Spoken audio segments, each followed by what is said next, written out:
Commodus, the mighty tyrant of Rome, is dead. It is New Year's Day of the year 193.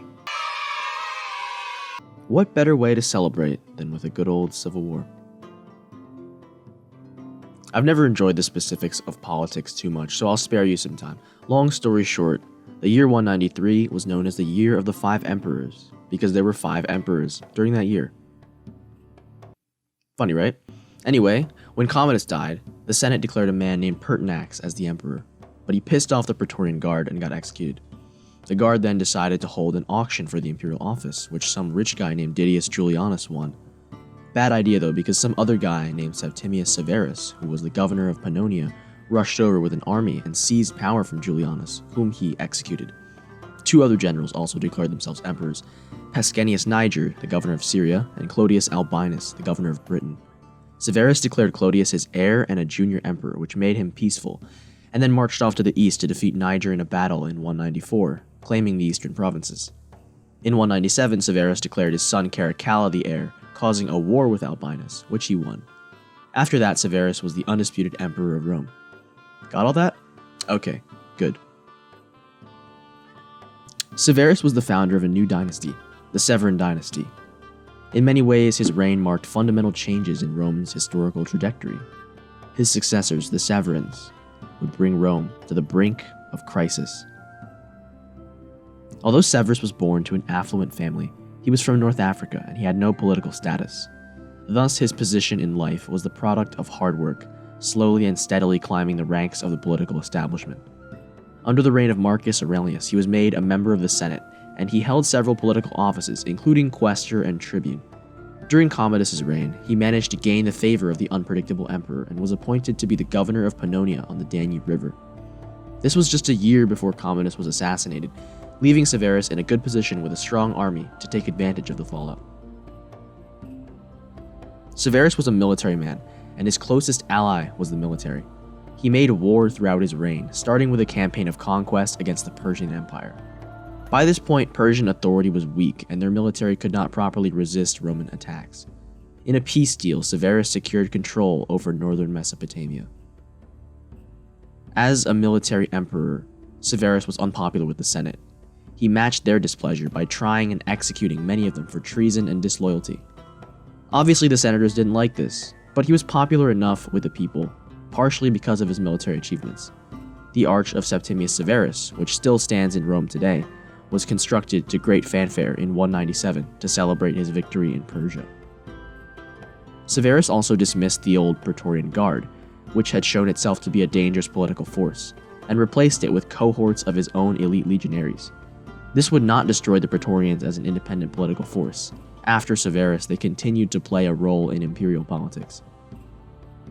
One of the most decisive things Severus did was raise the pay of the military by 30%. From a financial standpoint, this could not have been more irresponsible. Rome's economy was already on a downturn due to declining climate conditions and the debasement of coinage, and this simply put more strain on the imperial treasury. When things got worse, the soldiers would not accept a decrease in pay, and when the pay did not come, the soldiers would not do their jobs. Severus pampered the military at the cost of the empire's long-term financial state.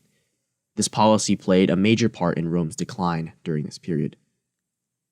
Severus continued his military campaigns until the end. He spent his life trying to balance consolidation with outward expansion, securing the frontier in North Africa and attempting to push further in Britain. It was there, at the town that would later become York, that he died in 211. He was 65 years old and had ruled Rome for 17 years. Succeeding Severus were his 2 sons, Caracalla and Geta. They had already been serving as co-emperors for several years before he died, and the transition of power was smooth. The military recognized them as joint rulers, as did the Senate. It looked like the empire was under stable leadership. Caracalla and Geta, who were with their father in Britain, made peace and returned to Rome. However, it immediately became evident that the two could not work together. They hated each other. The imperial palace in Rome was split in half, and they lived separate lives. The administration of the empire came to a stop. This tension was resolved when their mother organized a meeting for them to be friends again. Unbeknownst to his mother and brother, Caracalla had brought armed military officers with him, and when Geta fled into his mother's arms for protection, Caracalla ordered him stabbed to death anyway. He had his brother stabbed to death right in front of his mother. Apparently he felt guilty about this, and he made it better by executing a ton of people who had been friends with his brother. Dio tells us he killed 20,000 people. I'm not sure about that one, but I'm sure it was plenty of people. Caracalla was a tyrannical ruler, just like his father. Among those put to death were many senators, which made him unpopular with the Senate. But he dodged this pretty easily by just leaving Rome forever. He spent the entirety of his 6-year reign in the provinces campaigning against Rome's enemies and being a dickhead. When he visited Alexandria in Egypt, for example, he was presented with a play that attacked him for killing his brother. His response was to persecute people there as well, including some who had nothing to do with the play at all. Caracalla was perhaps worse than his father with money. He raised the military's pay even more. He also debased the coinage, reducing its silver purity and minting more coins to pay for this increase. This only further worsened Rome's economic issues. Caracalla, for all his horrible deeds, represented the changes in Roman society and politics. He spent his entire reign outside of Rome, and yet no one could question his legitimacy. The city of Rome itself had become unnecessary to Roman power and to the Roman world as a whole. In addition, he declared every Roman subject a citizen regardless of geography or ethnic origin. This reflected the culmination of Rome's universal appeal. At that point, everyone was a Roman, even those who had been conquered by the Romans. Caracalla died an ironic death. He patronized the military and lived among soldiers his whole life, and he was stabbed to death by a common soldier on a road in Syria in early 217. He was 29 years old and had ruled Rome for 6 years. Caracalla's successor, Macrenus, was declared emperor by his army in Syria. He attempted to disentangle Rome from its foreign wars, but this made him unpopular with the military, who wanted to keep getting paid and marching against Rome's enemies. He was overthrown barely a year later by Julia Misa, Caracalla's aunt, who placed her 14-year-old son Elagabalus on the throne in 218. Elagabalus was the spiritual leader of a cult that originated in Emesa. It represented the exotic side of the Roman experience. The sight of his self-flagellating priests proceeding naked alongside him as he entered the city of Rome was quite offensive to old sensibilities. This was just the start, though.